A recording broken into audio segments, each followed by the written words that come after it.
কাকিমা, পাড়ার লোকের কথা শুনে আর নিজের মেয়ের কথা শুনে আপনার নিজের বাড়ির বউটাকে কষ্ট দিচ্ছেন, নিজের বাড়ির বউটার উপরে অত্যাচার করছেন, অন্যায় করছেন, তাকে কাঁদাচ্ছেন। আচ্ছা করুন, এখন আপনার সময় যাচ্ছে, আপনি করতেই পারেন, যা খুশি তাই করুন। কিন্তু আপনার সময় যখন খারাপ যাবে, যখন আপনি অসুস্থ হয়ে বিছানায় পড়ে থাকবেন, তখন দেখব আপনাকে কে দেখতে আসে। সেই কূটনীতি করা পাড়ার লোকজনগুলো নাকি আপনার মেয়ে তার শ্বশুর বাড়ি ছেড়ে আপনাকে দেখতে আসবে।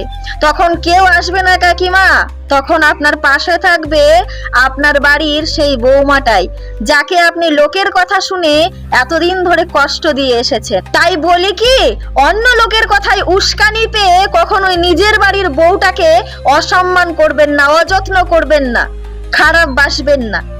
দেখবেন আপনি যখন অসুস্থ হয়ে বিছানায় পড়ে থাকবেন, তখন কেউ আপনাকে এক নজর দেখতেও আসবে না, সেই আপনার বাড়ির বউটাই আপনার সেবা যত্ন করে আপনাকে সারিয়ে তুলবে। তাই যার কাছ থেকে আপনি কিছু পাবেন, তাকেই কিছু দেওয়ার চেষ্টা করুন।